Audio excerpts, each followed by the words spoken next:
जय जगन्नाथ मु रश्मि सर आज आपण ओएसबी आईआरबी रो सिलेबस कौन रहा फिजिकल कौन रहिबो तो से विषय में आज किसी डिटेल्स आपण आनी तो वीडियोटी आरंभ करने पूर्व आपण को ये कहना चाहे आपण जमी परिश्रम करुँच से भाया परिश्रम जारी रखु एवं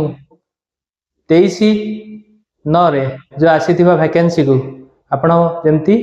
निज हाथ मुठार करंतु। तो प्रथम कथा हूँ मुझे वीडियोटी आनियार कारण हूँ तो आपणकर एम्प्लॉयमेंट एक्सचेंज रिन्यूअल डेटा को प्रथम आगे देखु केते पिला अछंती जाकि रिन्यूअल डेटा को देखते तो फॉर्म बाहरिया पर आ रिन्यूअल डेट पड़े थाए तो रिन्यूअल कले आउ हेब ना तेणु प्रथम आपण आपणकर रिन्यूअल डेटा को प्रथम आप चेक करूँ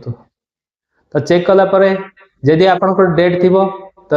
किसी चिंता करियार नहीं जदि डेट न तुरंत जाकि एम्प्लॉयमेंट एक्सचेंज रे जाकि ना रजिस्ट्रेशन पुणी थे रिन्यूअल करूँ किंबा ऑनलाइन रे आपण निजे मध्य करि परिबे। तो ये थिला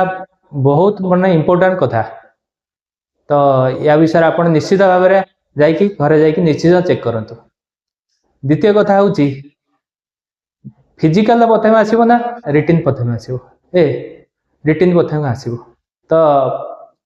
प्रथम मुझे कहीदे जे रिटिन आप प्रथम आसो तो रिटिन 100 मार्क हम आपणकर से syllabus math English reasoning English grammar Odia grammar आउ कंप्यूटर टेस्ट आउ यह ऑफलाइन ही हम ऑनलाइन हम ना ऑफलाइन ही हम तेणु आपण खूब जोरे प्रिपरेशन करंतु किछि नले भी मैथ रो प्रत्येक सब्जेक्ट आपण स्टार्टिंग रु 30टा सब सब्जेक्ट रु करंतु जाके एलसीएम एसएफ हो किंबा रेशियो हो किंबा परसेंटेज हो ये सब तक आपण 30टा लेखे स्टार्टिंग रु करंतु। ओडिशा जेकोसी ओडिशा रे परीक्षा होची से स्टार्टिंग रु ही पकाउची तो पिला यदि भीतर को जाउछंती तो फेलर होउछंती तेणु आपण गोटे काम करंतु स्टार्टिंग रु जा सेमती रीजनिंग रे आपण ब्लड रिलेशन पढ़ंतु किंबा alphabetical series letter series number coding एटा सब आपण निजे देखंतु आउ आपण जदि कोनोसी वीडियो या विषय दरकार मते निश्चित जणांतु। तापर रहिला ये तो थिला आपणक रिटिन विषय तापर रहिला तृतीय कथा होची आपणक रिटिन रो कट ऑफ मार्क 60 किंबा 70 मैक्सिमम 75 जीव तो आपण सेतिकी रखिया चेष्टा करिवे तापर आपण फिजिकल पे प्रिपरेशन हेबे किंतु मु कहूची ओएसपी आईआरबी में आपण फिजिकल प्रिपरेशन होंतु प्लस रिटिन भी दुईटा को प्रिपरेशन होंतु केवल खाली फिजिकल कले हबनी केवल रिटिन कले भी हबनी तेणु दुईटा को उभय करिया पड़िबो। सेमती आपणकर फिजिकल रे 1600 मीटर आपण आसीबो 6 मिनिट किंबा 6:30 रे दबो सेही बळी लॉन्ग जंप आपणकर 4.35 मीटर दबार चांसेस बहुत अच्छी जाकि 14 फुट किंबा आपणकर लॉन्ग जंप 3.66 मीटर या होची 12 फुट 4.35 होची 14 फुट 3.66 होची केते 12 फुट तो आपण ए दुईटा ऑप्शन भितर निश्चित गोटे जमते दब मोर आशा 4.35 मीटर किंबा 14 फुट यही दब। तो या पर रहिला हाई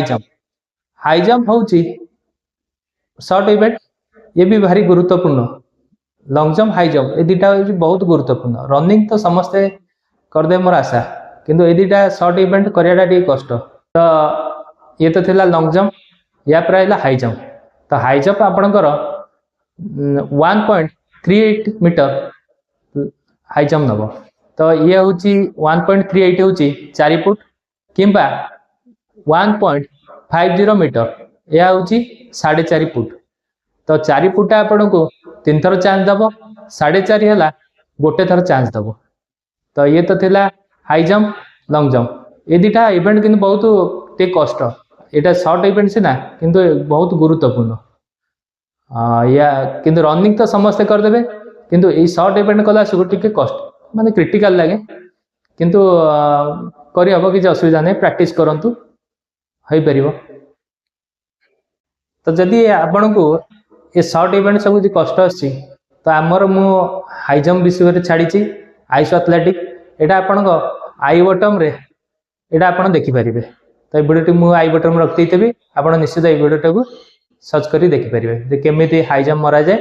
तो या विषय डिटेल्स मुझे ता बाद आपण को स्विमिंग 40 मीटर आसीबो फायर रे आसे 100 मीटर किंतु एठे दबो 40 मीटर तो ये बहुत संभावना अच्छी आपण गला रनिंग गला 1600 हाई जंप 4 फुट किंबा 4.5 फुट लंग जंप 12 फुट किंबा 14 फुट तो यहाँ दबा सुनिश्चित तो आप निश्चित भाव में देखिए आ क्रॉस कंट्री से क्रॉस कंट्री 5 किलोमीटर जहाँकि एवं उठे देती तो क्रॉस कंट्री ना आपण केवल हाई जंप लंग जंप आउ रनिंग स्विमिंग एतिकी जगंतु आ दैनिक प्रैक्टिस करंतु ता जदि आपण माने कष्ट करेनि ताले फल पाइबेनि तो ये ठीक समय आछि आपण निश्चित कष्ट करंतु जदि मो भिडियोटी आपको भल लगी निश्चित भाव में लाइक करेंगे शेयर करेंगे आ सब्सक्राइब करेंगे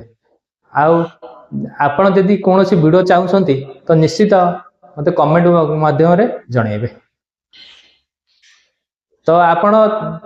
आमर टेलीग्राम चैनल अच्छी तो से निश्चित भाव में जॉइन करेंगे तो आगू आम क्लास पकेबू ये ओएसएपी आईआरबी